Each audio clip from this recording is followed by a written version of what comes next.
सत्यम नास्ति तपा शौचम दयादानम न विद्यते उदरम बरिडो जीवा बराका कूट भासिना। कलिकाल का जो पहला प्रभाव देखा है तो सत्यम नास्ति, कलिकाल में कोई सत्य बोलने वाला नहीं मिल रहा, सत्य बोलने वाला कोई मिल ही नहीं रहा। और हम आपको बता करके जा रहे हैं पारपट्टी वालों, हमने एक अनुभव किया है कि आज से 20-25 साल पहले तक आदमी 10-20-50% सत्य बोलता भी था, लेकिन जब से ये मोबाइल चले तब से तो झूठ बोलने की मशीन ही शुरू हो गई महाराज। इसमें आदमी झूठ ही बोलता, दिन भर झूठ ही बोलता। हाँ कहाँ हो? हम भिंड गए हैं और घरे हैं, भिंड बता रहे हैं। कब आओगे? अभी आने की उम्मीद नहीं, 3-4 दिन तक। मतलब जो हो वो झूठ ही बोलता है। इसमें जब आदमी बोलता तो झूठ ही बोलता, इसमें सत्य बोलता ही नहीं। सत्यम नास्ति, आजकल सत्य बोलने वाला कोई मिल ही नहीं रहा, सब असत्य ही बोल रहे हैं। देखो प्यारे, असत्य से बड़ा भी कोई पाप नहीं होता। नहीं असत्य सन पातक पुंजा गिरशम होहि की कोटिक गुंजा। असत्य से बड़ा कोई पाप ही नहीं होता। सत्यम नास्ति तपा शौचम, आजकल कोई तपस्वी भी नहीं मिल रहा, ये कलिकाल के प्रभाव। और शौचम, शौचम माने होती पवित्रता, और पवित्रता का तो कलिकाल में बहुत ही बुरा हाल है, बहुत बुरा हिरास कलिकाल में हुआ कि महाराज पवित्रता को देखने को नहीं मिल रही। आज पहले के जमाने में कितना नियम होता था, हाथ पैर धुल करके चौकिया लगा करके भोजन होता था। और आजकल तो महाराज वो ऐसी स्थिति हो गई, आप लोग तो खैर नहीं गए होंगे, स्याऊपुरा वाले बहुत ही सज्जन लोग हैं। वो आजकल होता ना गेस्ट हाउसों में, शहर में देखा आपने कि नहीं, बाय में महाराज, हाँ भिंड में, पूप में देखना कभी वो होता है वो गेस्ट हाउस में वो खाने का सिस्टम, बफर सिस्टम, बफर। हाँ वो में महाराज आदमी जूता पहन के खड़े खड़े खाता, जूता पहन के खड़े खड़े। अपने यहाँ तो महाराज कम से कम जानवर भी खाता है तो खड़े खड़े, तो कम से कम एक ही लिडौरी में खाता, उसमें तो लाइन से बनी है, चाहे कहीं शुरू हो जाओ महाराज।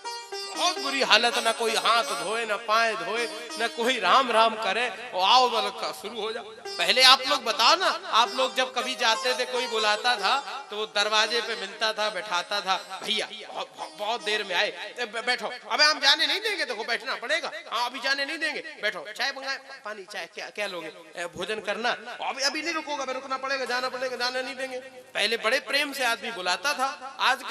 आजकल जो मालिक बुलाता वो गेस्ट हाउस के गेट पे खड़ा होता है, वो तुम पहुंच जाओ, वो कोई ना राम राम, ना बैठो, ना राधे राधे, ना नमस्कार, वो तो सीधी कहता चालू हो जाओ, चालू हो जाओ, आओ जाओ, उसमें हिसाब ही नहीं है, सीधे हिसाब।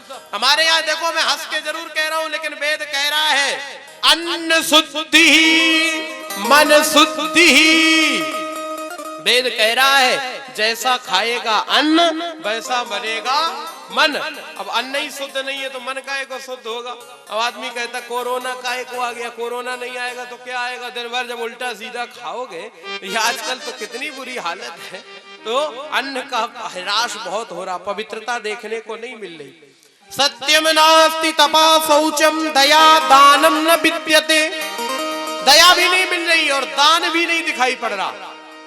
अब आप लोग कहेंगे महाराज कितने दान हो रहे, कितने मंदिर बन रहे, कितने भंडारे हो रहे। एक बात बताएं, दान 2 प्रकार के होते हैं। एक दान होता है छिपाने के लिए और एक दान होता है छपाने के लिए। 2 तरीके के होते हैं दान। जैसे एक बात बताओ, तुम लोग जाते हो किसी की शादी में, बेटी की शादी में जाते हो ना, आप लोग जाते हो 2, 4, 500, 1000, 2000, 5000 देते हो, लिखाते हो, वो दान है कि व्यवहार? बोलो व्यवहार।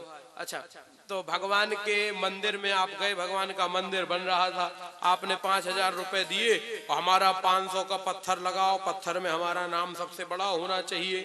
अच्छा एक बात बताओ, जब वो तुमने पत्थर लगवाया, भगवान के यहाँ नाम लिखवाई दिया, तो मतलब सीधा ही सा है महाराज, हमारा जब आपका घर बन रहा था तो हमने दिया, हमारा बने तो तुम समझ लेना महाराज।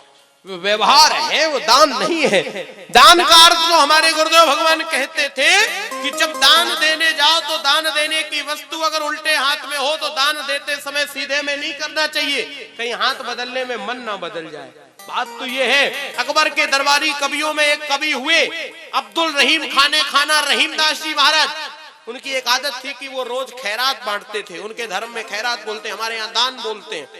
उनकी एक आदत थी कि वो खैरात बांटा करते थे और जिसको दान देते थे उसकी तरफ देखते नहीं थे, आंखों की पलकें नीचे कर लेते थे।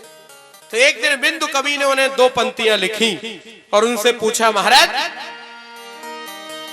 ये क्या भले नवाब जू,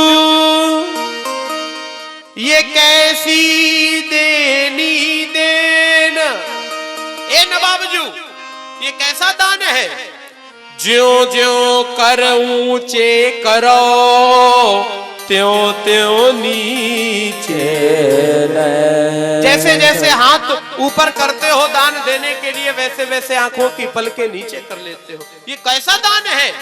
तो रहीमदास जी ने उत्तर लिखा, क्या देनहार को और है जो देत रहत दिन रेन, लोग भरम में रो करे या सोनी देने वाला तो कोई और है जो दिन रात दे रहा है, और लोग कहीं ये ना समझ लें कि मैं दे रहा हूं, इसलिए आंखों की पलकें नीचे कर ले हैं।